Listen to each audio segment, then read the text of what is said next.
ପାଠ ପଢ଼ିବି ବଡ଼ ମଣିଷ ହେବି କାଳିଆ ଘୋଡ଼ାରେ ଚଢ଼ିବି ମଧୁବାବୁ ସାଥେ ଲଢ଼ିବି। ତେବେ ଯଦି ପ୍ରଶ୍ନ ମଧୁବାବୁ କିଏ?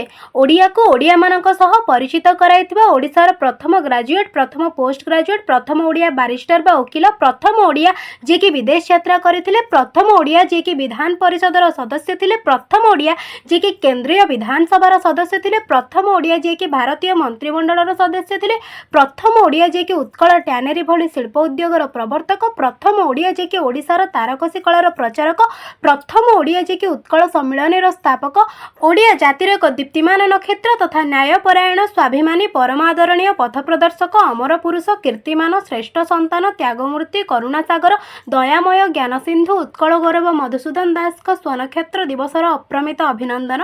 ଓଡ଼ିଆ ଜାତିପ୍ରାଣର ପ୍ରତିଥଯଶା କର୍ଣ୍ଣଧାର, ଓଡ଼ିଆ ଭାଷାର ଭୀଷ୍ମ ପିତାମହ, ଓଡ଼ିଆ ଅସ୍ମିତାର ଯୋଗଜନ୍ମା ବିନ୍ଧାଣୀ, ସ୍ୱତନ୍ତ୍ର ଉତ୍କଳ ପ୍ରଦେଶ ଗଠନରେ ଅପ୍ରତିଦ୍ୱନ୍ଦ୍ୱୀ ମାର୍ଗଦର୍ଶକ ସାଜିଥିବା ଏହି ଅବିସ୍ମରଣୀୟ ସ୍ରଷ୍ଟାଙ୍କର ଜୀବନାଦର୍ଶକୁ ପ୍ରତିଟି ଓଡ଼ିଆଙ୍କ ନିକଟରେ ପହଞ୍ଚାନ୍ତୁ। ବନ୍ଦେ ଉତ୍କଳ ଜନନୀ।